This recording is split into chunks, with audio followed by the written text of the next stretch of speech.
And also, yeah, sorry, we have a hand guide here with all the instructions. So there's some nice pictures. There's some instructions on how to log in, how to check out.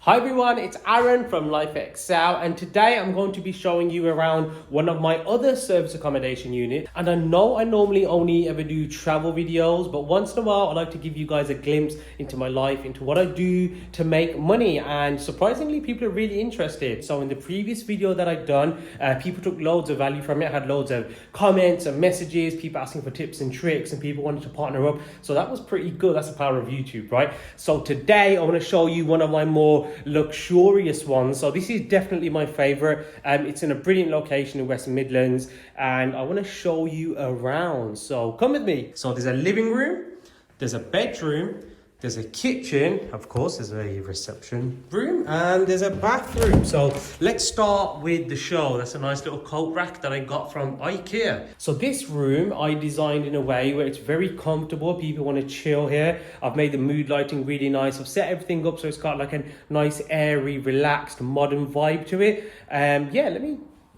know what you guys think about it.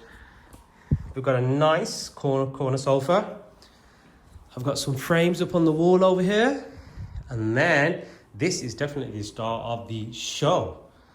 So yes, we've got some plants, we've got some floating shelves, some nice kind of blue, gold, black and greys everywhere you look.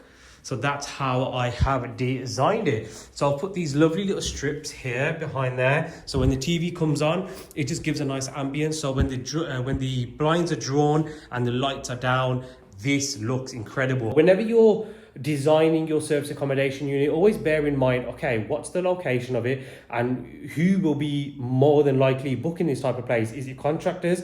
Is it workers? Is it family members? Is it couples? Is it friends having a party? So wherever the location and the feel of your accommodation is, make sure that you're designing it accordingly. So if I'm based in the middle of loads of offices and big corporate companies, I might want to design my apartment in such a way that it's got a desk for remote working, it's got high-speed internet and all the little gadgets that people need to be productive at work. So yeah, that's a little tip as well. But yeah, come with me. Lamp I bought from IKEA. Again, we've got a nice little gold. We've got a matte black theme going on over here. Got a nice navy runner, which actually doubles up as a blanket. So this we actually got from a clearance store. Normally it's £2,500. Guys, I got it brand new for £750. £750. So these are the little tips that help you streamline the costs when it comes to your service accommodation. Don't always just go to IKEA or Soulfology or DFS and just pick out the best sofa. You know, shop around, look at the discount stores, look at their clearance stores as well, and you'll definitely find some bargains. But yeah, let's move to the next room. So let's open it. Nice double doors that open up as well. We tend to keep that closed because there's a lot of draft coming in. But yeah, and that carpet's amazing. That's from B&M, I think. Yeah, B&M. And also, yeah, sorry, we have a hand guide here with all the instructions. So there's some nice pictures. There's some instructions on how to log in, how to check out. Yeah, so that there's no issue. So not only do the guests receive texts automatically and emails from myself, we also put it on a kind of information booklet and we leave it there. So guests have like two forms of information, I guess. So yeah, this is the bedroom.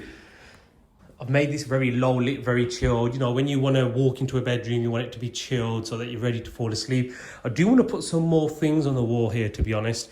So yeah, I want to get some abstract stuff, maybe some shelving, put some books up there. I'm going to change that painting so it's a big one running across there. Bed's absolutely lovely. We've got a runner as well, which people really appreciate. I have had quite a few people comment on the runners that we use in our apartment. Wardrobe, again, don't forget the essentials. We've got an ironing board, we've got a iron, we've got, you know, everything else that needs to go with it. We've got a view. So there's a massive park just over there. There's big companies all around here. So we're definitely in a brilliant location. Let's go through to the kitchen. I know it's a kitchen, it's not really anybody's favorite room, but I designed this as well. So as soon as you walk in, you've got a nice little dining area. Of course, it's a two-person apartment. We don't want to be putting 3, 4, 5 chairs because it just entices people to book and throw parties. Nice artwork, vegetables and herbs. And then these are essential. So make sure you always put these in your service accommodation units. Yes, they might cost 70, 80 pound once, when bought together, or, 100 pound. But in the event of emergency, you never know. You'd rather just have it and cover all of your bases. So we followed up grey all around here. We've gone with black for the appliances. So these are all brand new. They are fully functioning. We also got fridge, freezer.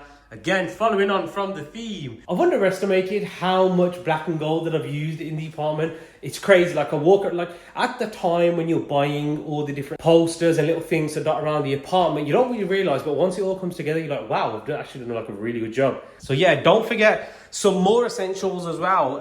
Just as a little touch, we provide biscuits, milk, teas, and coffees and sugars and stuff like that. Again, I do have loads of guest compliment on how well it's all laid out and put together. In a lot of service accommodation units, they'll just maybe provide tea and coffee, but we provide the milk, we provide the sugar. Yeah, it's a bit more hassle because you have to worry about expiry dates and not stocking stuff in the apartments that's expired. So you have to keep track of even more things, but it's just little touches, right? You've got to stand out from everybody else. And this is one of the ways to do it, really. The bathroom, let's have a look. So this is something that we need to work on. It's not the color that we want. This was already here. We've updated bits and bobs. Again, the guest towels are already laid out. We've got a storeroom in here. We will kit this out at one point. It's perfectly fine how it is, but it just doesn't quite match. So yes, we'll sort that out. It's little things. I mean, there's the navy lampshade, there's the navy and gold rug, there's the black up here, there's navy kind of bluish gold coasters there. Gold. I love these little monkeys. These are my favorite. Ever since I was a young boy, hear no evil, see no evil, and speak no evil. I just feel so chill right now. So yeah, I've showed you around the apartment.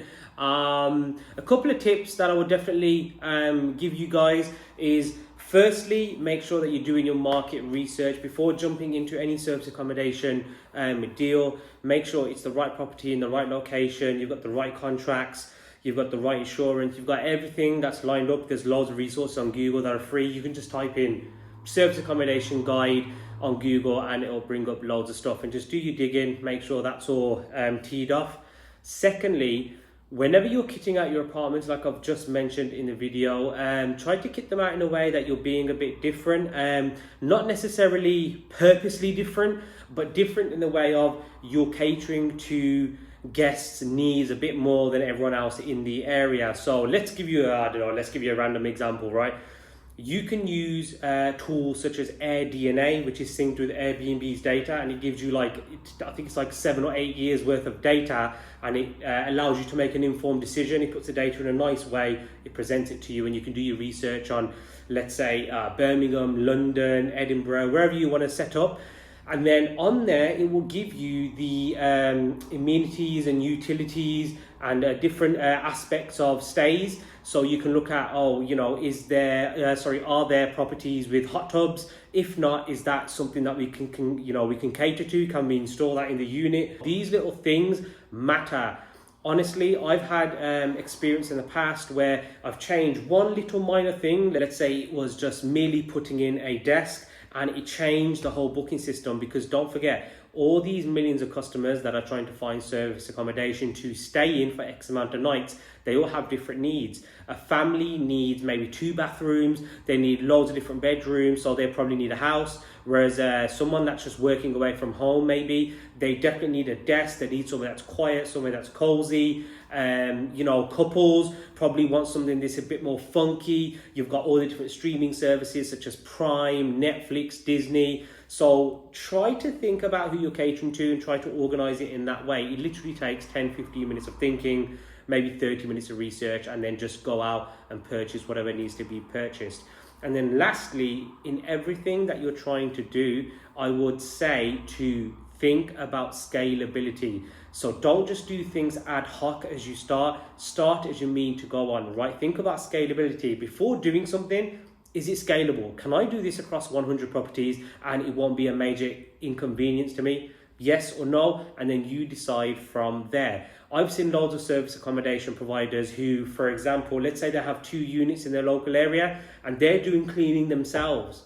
And when I ask them, do you want to grow more than just your local area? Do you want to move into different regions? Do you want to move into different countries? And they say yes. I then ask them, well, how many places can you be in at one time? Where can you be cleaning? Let's say you've got a unit in France, you've got a unit in Dubai, you've got a unit in, I don't know, let's say Birmingham. How are you going to be in all 3 places cleaning all the apartments? You need to be thinking about scalability from day one.